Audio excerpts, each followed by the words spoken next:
Entrevista Record Atualidade de hoje volta a entrevistar um pré-candidato a prefeito da maior cidade do país. Depois de receber Celso Russomano, agora é a vez de conversar com o pré-candidato do PT, lançado pelo ex-presidente Lula. Fernando Haddad é professor universitário, formado em Direito, tem mestrado em Economia, doutorado em Filosofia, tudo pela Universidade de São Paulo. Haddad foi secretário de Finanças da gestão Marta Suplicy, trabalhou no Ministério do Planejamento com Guido Mantega, que entrevistamos aqui nesse programa recentemente, e foi ministro da Educação por 6 anos e meio do presidente Lula e da presidenta Dilma Rousseff.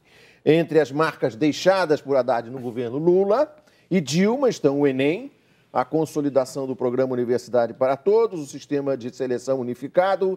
Fernando Haddad, seja bem-vindo. Muito obrigado. A minha primeira pergunta seria, ontem aqui em São Paulo, sábado, houve uma solenidade em que a ex-prefeita e sua chefe, Marta Suplicy, ao lado do presidente Lula, participaram de uma programação para trabalhar a sua candidatura. Isso significa que Marta Suplicy está de corpo e alma na sua campanha? O PT está unido em torno da nossa candidatura, né? Nesse momento pré-candidatura. Isso é muito importante, porque nós temos aí 33%, né, do eleitorado paulistano que declara em pesquisas ter simpatia ou até filiação ao Partido dos Trabalhadores. Isso nos dá uma condição de disputa muito importante. O nosso desafio é apresentar um bom programa de governo para a cidade, que está paralisada, né, Paulo Henrique? Está uma cidade acanhada do ponto de vista dos investimentos. Então, nós queremos retomar o vigor do poder público local, recuperar a capacidade de investimento na cidade e transformar São Paulo, fazer dela uma grande cidade, uma gestão importante. Uma locomotiva? É mais do que isso. Nós precisamos atualizar a agenda de São Paulo, né? Se você verificar toda a literatura ou os vídeos, os DVDs sobre cidades, sobre metrópoles no mundo, você vai ver que São Paulo perdeu destaque. Não há nenhuma inovação sendo feita do ponto de vista do poder público. Então, um poder privado vigoroso, um poder privado que quer investir na cidade, trabalhadores, empreendedores e empresários, e um poder público anêmico, com baixa capacidade de incidência sobre a cidade. Entendi. A certa altura, numa entrevista sua, o senhor falou que é preciso trazer o governo Lula para São Paulo. O que é isso? Houve um bloqueio na cidade dos programas federais. Na minha área, por exemplo, é incrível, né? Na área da educação, nós não conseguimos fazer uma única parceria com a cidade de São Paulo, apesar de centenas de milhões de reais estarem disponíveis para a cidade. Mas não houve convênio. Houve convênio com o PSDB, com o DEM, com o PPS, com o PT, com o PMDB, em todo o país. Aqui houve um bloqueio. Por quê? Para evitar que algumas bandeiras importantes na área da educação, na área do transporte, na área da saúde, chegassem ao município. Um exemplo, São Paulo tem recurso garantido para a construção de 172 creches públicas. Não foi feito um único convênio com o Ministério da Educação. Estamos há 3 anos aguardando a doação de um terreno para trazer uma universidade federal para a zona leste de São Paulo. As coisas não se desdobram. Temos um projeto para trazer uma escola técnica federal para a região noroeste, ali na Brasilândia. Não há também disposição do governo local. Isso na área da educação. Se nós formos para as outras áreas, também não há. PAC Mobilidade, nós poderíamos estar construindo 100, 150 quilômetros de corredores de ônibus para acabar com o apagão do transporte na cidade. A cidade está parada, não tem gestão de trânsito, a CET com problemas enormes de gestão, por falta de contratação, por falta de pessoal. Engenharia de trânsito em São Paulo praticamente inexiste, basta chover um pouquinho, os semáforos não funcionam, não há ninguém na rua orientando. Um pingo d'água imobiliza a cidade de São Paulo. Imobiliza totalmente. Também tem um problema de drenagem que não é cuidado, mas não é só isso. A engenharia de trânsito, a gestão do trânsito, não conta com o apoio da prefeitura. Então a CET precisa ser apoiada, recuperada, para haver gestão do trânsito. Fora o transporte público. Aí o investimento foi zero, né, praticamente. São Paulo, com 17 anos de governos tucanos, produziu 36... Menos de 30. Menos de 30 quilômetros de metrô. Menos de 30 em 18 anos. 18 anos. Existe uma dúvida que perpassa, que frequenta aí esses sites da internet, e a internet aceita tudo, como se dizia, do papel em branco, que diz que você não é paulista, não é paulistano. Eu vi que você estudou na USP, leciona na USP até hoje, não é isso? Sou professor da Universidade de São Paulo. E onde você nasceu? Nasceu em Marte? Não, eu nasci na cidade de São Paulo, que bairro? Na Vila Mariana. Torce no por dia, que time? No dia da cidade, 25 de janeiro. 25 de janeiro. É isso mesmo. Que é torcedor de que time? Torço para o São Paulo. Para o São Paulo, lamentavelmente. Nessa situação de hoje, pelo menos. Uma outra observação que você fez, Haddad, recentemente, que eu acho interessante observar aqui, é que no século XXI já houve 6 eleições. Essa será a sexta. Essa será a sexta. E o José Serra foi candidato em 5. É verdade. E agora é candidato de novo. A sua avaliação é que ele quer ser prefeito de São Paulo ou ele vai largar de novo a prefeitura? Olha, é difícil confiar porque ele próprio diz que a própria assinatura não tem grande valor, né? Eu penso que na política, Paulo Henrique, a palavra tem que valer tanto quanto a assinatura, porque as pessoas estão um pouco cansadas da política feita na velha moda, sabe? A política velha, a política que não respeita a boa-fé do cidadão. As pessoas acreditam no que você diz. Em geral, quando você diz e convence, as pessoas tendem a acreditar naquilo que você se compromete a fazer. Quando você frustra o cidadão, aquilo vai ferindo não só aquele indivíduo que faltou com a verdade, vai ferindo a própria classe política e a política em si. Vai ficando uma atividade repulsiva pela falta de confiabilidade. Nós temos que recuperar na política a capacidade de olhar no olho do eleitor e falar a verdade. Se comprometer com metas, se comprometer com princípios, com valores, explicar suas atitudes, explicar quando você atingiu uma meta, quando você não atingiu, o que aconteceu, e aí cultivar a política como uma atividade nobre do ser humano, uma atividade para construir uma sociedade mais fraterna, mais justa. Então, eu penso que esse tipo de atitude não contribui com a democracia. Penso que você tem que dizer o que vai fazer.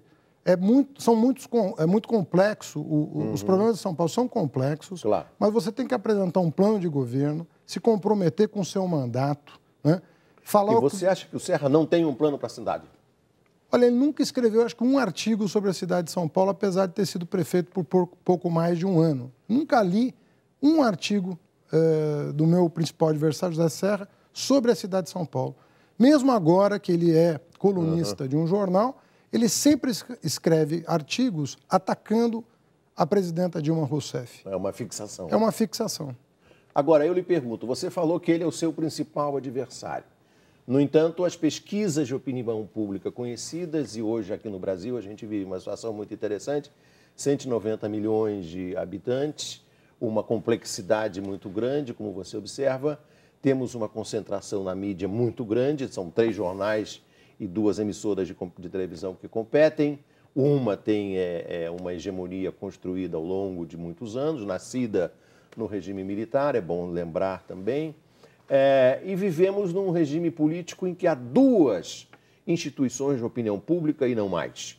Eu me lembro recentemente, não quero evidentemente falar mais do que o entrevistado, mas recentemente numa das prévias do Partido Republicano, eu me lembro que havia só num dos estados, havia 100 pesquisas de opinião pública e uma outra instituição que fazia a média ponderada de todas as pesquisas e essa instituição errou. Acontece. Errou. Errou. Bom, então eu lhe pergunto, nesse momento, nas pesquisas do Ibope e do Datafolha... Acho que o Ibope não saiu ainda. Ah, não saiu ainda? Não. Só houve uma pesquisa, só uma por pesquisa. enquanto, que já tem, acho que mais do que 30 dias. Tá. A sua posição não é uma posição que permita dizer que o seu principal adversário é o José Serra. O que acontece? A sua posição hoje, que não está lá em cima, como está o Zé Serra, como está o Celso Russomano, isso se explica por quê e como é que você vai reverter isso? Então, veja, em primeiro lugar, porque o Serra está participando da 5ª eleição nos últimos 10 anos, né? Quer dizer, nesse século de 12 anos apenas, 6 eleições ele participa de 5. Então, é impossível que as pessoas não lembrem do nome dele. É outra fixação que ele tem. Agora, é a minha primeira eleição. Então, as pessoas precisam me identificar com o projeto político que eu represento. E eu represento um projeto político consolidado, tanto na cidade quanto no país. Nós tivemos 2 administrações exitosas na cidade de São Paulo, uma das quais eu participei, e eu participei de 3 governos, 2 do presidente Lula e 1 da presidenta Dilma. Governos muito bem avaliados, com recordes de aprovação. O presidente Lula saiu do governo com mais de 80% Exato. de aprovação, índice não muito diferente da atual presidenta. Isso. Então, quando o eleitor me identificar com esse projeto, o projeto de transformação que nós representamos, as pesquisas vão reagir naturalmente ao seu tempo. As próximas virão diferentes e assim por diante. Nós chegaremos tranquilamente ao primeiro turno em condições de competir e vamos fazer um bom debate pela cidade. A cidade está precisando de um debate de alto nível e nós vamos nos esforçar para elevar o nível do debate, não permitir que se repitam os episódios lamentáveis da eleição de 2010. Que episódio? Ataques pessoais, esse tipo de coisa não vai fazer parte da nossa campanha, né? Se surgir, por exemplo, a discussão sobre aborto, sobre homossexualismo, sobre visitas à Nossa Senhora da Aparecida, aquela peregrinação que o casal Serra fazia, segurando a padroeira e levando aos mineiros do Chile. Se surgirem discussões desse tipo, qual será a sua atitude? Olha, eu tenho uma posição muito respeitosa em relação às religiões. Eu sou, inclusive, uma particularidade. Eu sou filho de imigrante libanês. Libanês. E o meu avô... Seu pai era... Meu pai é libanês. E o meu avô, depois de viúvo, ele ficou viúvo muito cedo, meu avô. Né? A minha avó morreu quando meu pai tinha 4 anos. E meu avô se tornou padre da Igreja Ortodoxa. E, inclusive, está enterrado, os restos mortais dele estão na igreja aqui do Paraíso. Do Paraíso. Aquela catedral. Então eu tenho o meu avô como referência moral até hoje. É uma pessoa muito importante para toda a minha família. Mas eu acho um equívoco usar a religião para fazer política. Qual o papel que o ex-presidente Lula deve desempenhar na sua campanha? Olha, o presidente Lula é o maior político da história do Brasil, né? Tem poucos paralelos que o antecedem na presidência da República. Então, a voz dele é importante, né? Não só em São Paulo, no país como um todo. Ele é o principal líder do Partido dos Trabalhadores, que é o principal partido hoje no Brasil. Então, enquanto esse líder é respeitado pela população, ele tem um papel reservado. Agora, o PT é muito forte, os nossos aliados tradicionais são fortes na cidade de São Paulo. Nós temos um projeto para a cidade que foi interrompido. Nós queremos renová-lo, atualizá-lo, oferecer propostas inovadoras para a cidade de São Paulo, que está carente de inovação do ponto de vista do poder público. Eu sempre faço questão de frisar a discrepância que existe entre o poder privado, de trabalhadores e empresários de um lado, e a anemia do poder público de outro, com quase 40 bilhões de reais de orçamento. Ou seja, nós triplicamos a arrecadação nos últimos 8 anos. Triplicamos. O orçamento é 3 vezes maior. Mas hoje nós temos menos investimento do que a cidade do Rio de Janeiro, que tem metade do nosso orçamento. Como explicar o fato de São Paulo, com o dobro do orçamento do Rio de Janeiro, investir menos na duplicação de vias, em corredores, em escolas, em construção de hospitais? Os hospitais prometidos não foram entregues. Ou seja, nós estamos vivendo uma paralisia do ponto de vista de investimento e inovação na cidade. É isso que nós precisamos recuperar. E a que o senhor atribui o fato de o Rio ter conseguido, com metade do orçamento, fazer mais obras e investimentos do que São Paulo? Olha, em primeiro lugar, na capacidade do prefeito. O prefeito é um prefeito que tem capacidade de inovar. Aliás, tem uma safra de governantes no Brasil. No Nordeste, Eduardo Campos, Cid Gomes, Jacques Wagner, Marcelo Deda. Você vê que eu não estou citando só governadores do PT. Não. Aqui no Rio, Eduardo Paes, Sérgio Cabral, que são do PMDB. Né? No caso do Casagrande, ali no Espírito Santo, depois do Paulo Artung. Então, tem uma safra de Paulo gente... Artung, PMDB, Casagrande, PSB. PSB. Você veja que existe uma safra de governantes, mais ou menos da mesma geração, que querem mudar o Brasil. Né? O que o presidente Lula quer? Quer que esse vento de renovação chegue a São Paulo. Justamente ideias novas, uma nova proposta de fazer política. Exatamente como ele lançou o seu nome aqui em São Paulo, lançou também o do Márcio Postman para a Prefeitura de Campinas. Que é um outro professor universitário, né, que estudou a vida inteira, que é arejado, que é moderno, que quer fazer a diferença. Claro, né? claro. Existe, então, portanto, uma visão, digamos, geracional, é mudar a política a partir de uma geração nova de políticos. E onde está acontecendo o investimento? Está acontecendo nessas localidades. O investimento está acontecendo onde o político é moderno e é aberto à parceria. Quer trazer benefício para o cidadão. Aquele que quer cercar a sua cidade, cercar o seu estado e impedir a parceria, não consegue desenvolver, pelo menos não no ritmo que a sociedade exige. Entendi. O que está faltando é ritmo, muitas vezes. Sei. E a parceria é essencial. Quanto nós pagamos de tributos federais que não retornam para a cidade por falta de vontade de cooperar? É isso que precisa mudar, Paulo Henrique. A política não pode... E uma dessas maneiras seria, por exemplo, abrir essas 172 creches que não são abertas. As universidades federais podem estar presentes aqui, as escolas técnicas, as UPAs, enfim, nós podemos transformar São Paulo, o PAC Mobilidade, nós podemos trazer o Minha Casa Minha Vida, pode chegar com mais força em São Paulo. Nós estamos com um problema grave de moradia, tem mais de 15 mil famílias no Bolsa Aluguel, né, que o pessoal chama de Bolsa Despejo, aguardando a produção de casa. E nós estamos no pior momento na produção de moradias, apesar de ser a única área em que houve parceria com o governo federal. Essa urbanização que ocorreu, Paraisópolis, Heliópolis, região de Mananciais, é o pouco que aconteceu que teve parceria, mas foi a exceção, não foi a regra. Sim. Nós queremos transformar a parceria em regra. E hoje mesmo o Jornal Valor publica uma reportagem de um economista que mostra que boa parte do investimento público federal hoje se deve ao Minha Casa Minha Vida. Ah, mas não tem dúvida. Quer dizer, nós estamos perdendo desnecessariamente oportunidades que estão dadas. E nós não podemos mais... São 8 anos de prejuízo, de baixa intensidade, de baixo vigor do poder público municipal. Perfeito. Vamos agora mudar um pouco de assunto, voltamos no próximo bloco com o Fernando Haddad. Agora chegou a hora de conhecer outra história do nosso quadro Eu Cheguei Lá.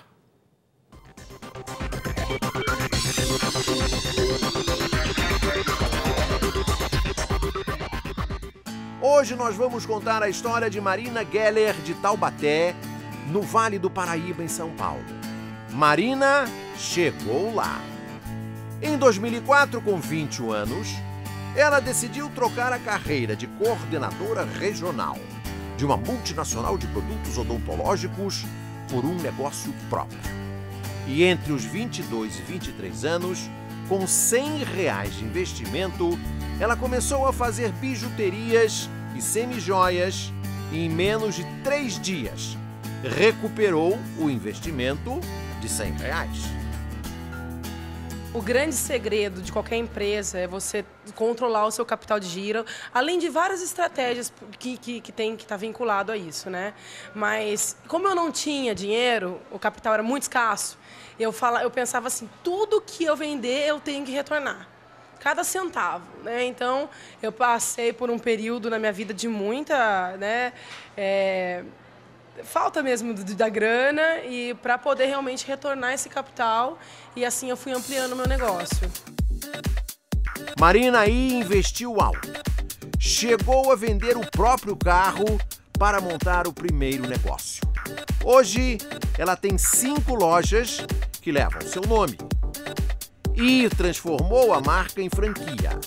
A empresa tem clientes na Grécia, Itália, França, Estados Unidos e no Catar. Em 2010, Marina recebeu o prêmio Sebrae Mulher de Negócios do Estado de São Paulo. Aos 28 anos, foi a empreendedora mais jovem a ganhar um prêmio do Sebrae. Além de ser uma premiação que faz bem para a gente como profissional, a gente fala, nossa, olha o reconhecimento que a gente tem através de uma instituição tão séria como o Sebrae, né? Mudou na minha vida no sentido de você tá sempre se diferenciando no mercado, tá sempre buscando diferenciais, tá sendo um líder de verdade, porque você só cresce com pessoas. Eu acho que isso é um dos principais pontos hoje para o sucesso de uma empresa. São as pessoas que fazem parte dela também. com o pré-candidato do PT, Fernando Haddad. O Entrevista Record Atualidade volta já.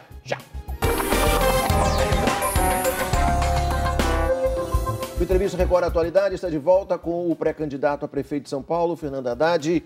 Haddad, um dos temas dessa campanha será certamente a sua gestão no Ministério da Educação. E ali um dos pontos polêmicos foi o exame do Enem, onde houve uma série de irregularidades. E eu pergunto, os candidatos que farão oposição a você, com quem você disputará a prefeitura, se disserem que você errou no Enem, o que você dirá? Olha, eu penso que a palavra irregularidade não cabe, o que houve foi crime, né? Há muitos interesses por trás desses ataques ao Enem. O Enem desmonta muitas indústrias. Desmonta a indústria do vestibular, que arrecada taxas de inscrição elevadíssimas. Desmonta os cursinhos pré-vestibulares, que são verdadeiros papaníqueis, que só existem no Brasil. E o Enem coloca o Brasil em outro patamar, do ponto de vista mundial. O Brasil é o último país do mundo a abolir o vestibular. É o último país. Você não tem na América Latina vestibular. Você nos Estados Unidos tem há 100 anos o Enem americano, chamado SAT. Você tem o mesmo na França, com o baccalaureat, o BAC, né? Você tem na China o Gaokao, que é o Enem chinês. E o Brasil hoje tem o segundo maior exame do mundo de ingresso na educação superior. Nós só perdemos para o chinês. Veja que são 4,5 milhões, 5 milhões de estudantes que fazem o Enem ao ano e disputam vagas tanto no ProUni quanto no SISU, que supera a marca aí de 400 mil oportunidades no primeiro e no segundo semestre. Fora, agora, com a reforma do financiamento estudantil. Paulo Henrique, está acontecendo uma revolução no financiamento estudantil também por causa do Enem. Graças ao Enem, nós fizemos uma reforma do financiamento estudantil. Cortamos juros abaixo da inflação. Aumentamos o prazo de amortização para até 20 anos. O que você tinha 30 mil contratos por ano. Depois da reforma, só esse ano, em 3 meses, nós fechamos 140 mil contratos de financiamento estudantil. Em 3 meses, fizemos 5 vezes o que fizemos no ano de 2009. Agora, por que não se fez antes a substituição do vestibular? Claro. Porque é um desafio logístico muito importante. Você realizar um exame em 1.600 cidades, são 9 mil locais de prova, com escolta armada para levar em cada uma dessas localidades os envelopes com as provas, recolher, corrigir. Claro. Então, ele sempre vai sofrer tentativa, como no mundo inteiro sofre, tentativa de tentar minar o processo. Claro. Agora, o Ministério da Educação reagiu muito bem. Claro. No primeiro episódio, o sujeito está condenado a mais de 5 anos de cadeia. Naquele vazamento das provas na gráfica da Folha. Exatamente. E o consórcio já foi condenado a ressarcir o valor da impressão. Então, já foram condenados os responsáveis. E o segundo episódio foi muito pequeno. O que inclui a Folha? Eu não sei te dizer. Eu acho que não, porque ela foi subcontratada. Eu não tenho certeza, mas aí eu penso que ela foi subcontratada pelo consórcio. Agora, no caso do Ceará, foi uma questão menor. Foi um colégio que foi punido ali em virtude da atitude de um professor de cursinho. Um professor de cursinho. E que também já foi indiciado pela Polícia Federal. Ou seja, está respondendo a processo e vai ser condenado. Claro. Então, se nós continuarmos processando e condenando os responsáveis, nós vamos estabilizar o segundo maior exame do mundo de acesso à educação superior. Só para fixar esse número, por causa do Enem, com o SISU, o FIES e o ProUni, quantas oportunidades foram abertas? Nós estamos falando de mais de 500 mil. 500 mil. Né? Contando os 3 programas. Porque no primeiro semestre apenas, não, mais do que isso, porque só no primeiro semestre foram 440 mil. Só no primeiro semestre. Nós temos o ano todo, nós temos o SISU do segundo semestre, o ProUni do segundo semestre, e o FIES hoje ele opera em tempo real, ele fica aberto o ano todo. Quer dizer, aconteceu alguma coisa na tua vida, você perdeu o emprego, não quer parar de pagar a faculdade, vai para o financiamento estudantil. Claro. E isso aí é uma questão que você pretende aplicar a São Paulo como? Como é que a cidade de São Paulo pode se beneficiar desses programas que você fez no Ministério da Educação? Olha, São Paulo já é a cidade mais beneficiada pelo ProUni do país. Nós oferecemos pelo ProUni, Paulo Henrique, mais de 1 milhão de bolsas. Na minha gestão. Sim. Mais de 1 milhão de bolsas.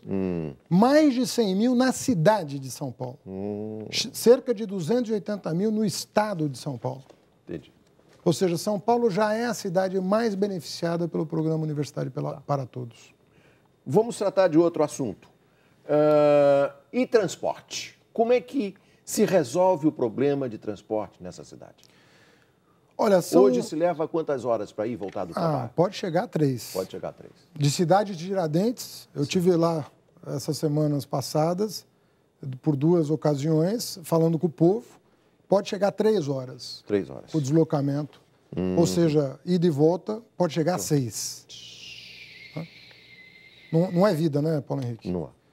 Então, qual é a solução para o transporte? Primeiro, recuperar aquele projeto que nós tínhamos e que foi interrompido. Investimento em transporte coletivo. A cidade parou de investir em transporte coletivo. Não foi entregue 1 quilômetro de corredor de ônibus na cidade de São Paulo em 8 anos. O investimento que São Paulo alega ter feito no metrô não se traduziu em maior ritmo de obras. O que aconteceu foi que o quilômetro construído teve até um aumento substancial no último período. O ritmo continua rigorosamente o mesmo. Menos de 30 quilômetros em 18 anos de governo do PSDB.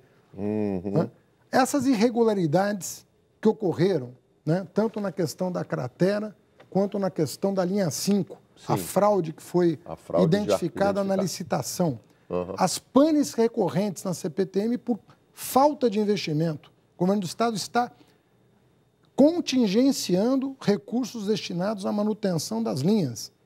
Então, panes recorrentes. É um verdadeiro apagão. Nós precisamos voltar a investir nos corredores e estabelecer um plano de metas com o metrô. Mais recurso por mais malha. Você não pode jogar o recurso dentro do metrô sem pactuar meta para aumentar o ritmo das obras, que é o que não tem acontecido na cidade. Então, nós queremos essas duas coisas: retomar o investimento da prefeitura em corredores. 2, pactuar metas com o metrô. Mais recurso por mais estações. 3, gestão do trânsito. Paulo Henrique, não há gestão do trânsito. Vai desde a poda de árvore, que qualquer chuva cai árvore, acaba com a rede de energia elétrica, isso afeta todo o trânsito da cidade. Primeiro, pela árvore que cai. E segundo, pelo semáforo que para de funcionar imediatamente após a chuva.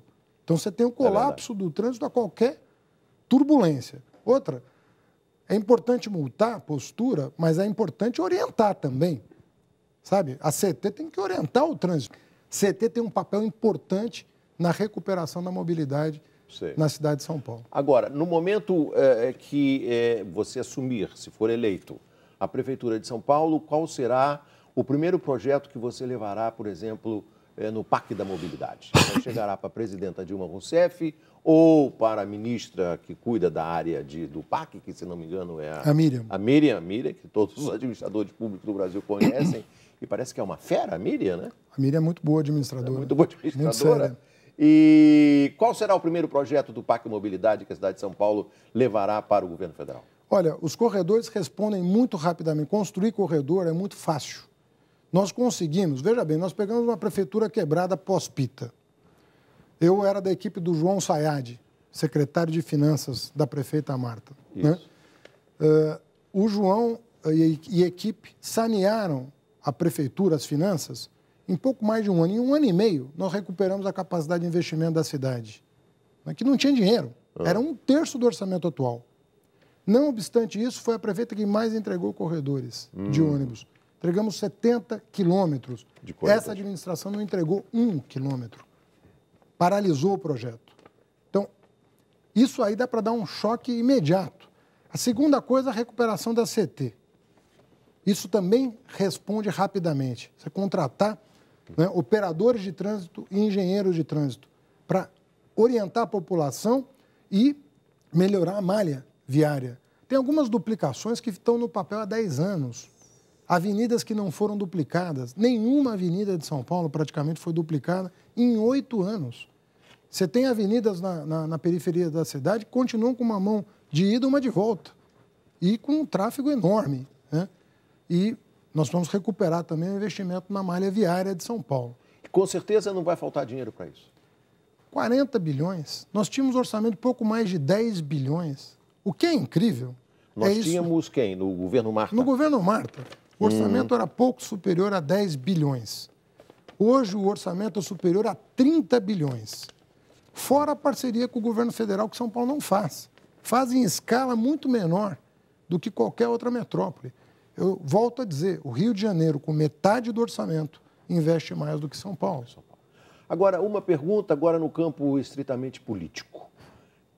Para a sua campanha, prefeito de São Paulo, julgar o mensalão antes ou depois da eleição, o que é melhor do ponto de vista dos efeitos sobre um candidato do PT? Paulo Henrique, eu não faço esse tipo de conta, porque eu respondo totalmente pela minha biografia. Um candidato tem que se apresentar totalmente transparente para o eleitorado, né? Eu entrei com 18 anos na Universidade de São Paulo. Eu fiz, como você disse, graduação em Direito, mestrado em Economia, doutorado em Filosofia. Né? Foram mais de 15 anos de estudos. Me tornei professor da Universidade de São Paulo, que é a maior e melhor da América Latina. Né? Sou professor até hoje, licenciado. Aí participei Professor de que cadeira? De Ciência Política. Ciência Política. Participei de 4 administrações. Né? Marta Suplicy como chefe de gabinete. Depois fui para o Ministério do Planejamento com o Guido Mantega, me tornei secretário executivo do Ministério da Educação e por 3 vezes ministro da Educação. Lula 1, Lula 2 e Dilma. Dilma 1? Dilma 1. Se Deus quiser, teremos Dilma. Calma. Então, eu respondo pela minha trajetória acadêmica e pela minha trajetória como gestor público, pelo partido que eu represento, pelas administrações das quais eu fiz parte. Temos grandes resultados a apresentar. Agora, transparência é sempre bom, investigação é sempre bom. A sociedade tem que cobrar mesmo de todo mundo. Claro. Né? Não pode cobrar também só de um partido, né? Claro. Porque às vezes se cobra muito de um partido só. É o que faz a imprensa... Tem que se cobrar de todos os partidos, né? Para que a democracia avance. A sua avaliação é que o Supremo julgará com absoluta imparcialidade? Olha, eu não sou especialista em Supremo Tribunal Federal. Eu quero crer, né, que nós temos que exigir, né, imparcialidade da justiça em geral. A imprensa, né, não julgará pelo Supremo? Nem pode, né? A imprensa faz o seu trabalho, né? E aqui não quero entrar nesse mérito, mas a justiça ela tem que ter um distanciamento para garantir a imparcialidade. Ela tem que ser até aos autos. Ela não pode fugir dos autos. Então, se há provas, se elas são consistentes, não há como escapar. Agora, se não há, você não pode inventar uma prova para condenar por pressão, né? Isso não se faz com ninguém, nem com o mais humilde dos trabalhadores e nem com o mais alto dirigente do país. Nós temos que ter uma justiça madura como a democracia brasileira está amadurecendo. As instituições estão amadurecendo. Isso é importante frisar. E nós não podemos ter recuo, não podemos ter retrocesso nessa área. Então, cada um, do mesmo jeito que a imprensa não aceita pressão, né, para deixar de exercer o seu papel, a justiça tem que fazer o mesmo. Não pode aceitar pressão. Julga de acordo com os autos e, enfim, vamos buscar... né, a justiça será feita. Transparência total, tem que ser assim. Isso tem que ser uma obsessão do brasileiro. Toda a transparência. Fernando Haddad, muito obrigado, foi um grande prazer. O Entrevista Record fica por aqui. Você pode rever esse programa no site da Record News, no portal R7. Boa sorte! Record News, jornalismo 24 horas de plantão.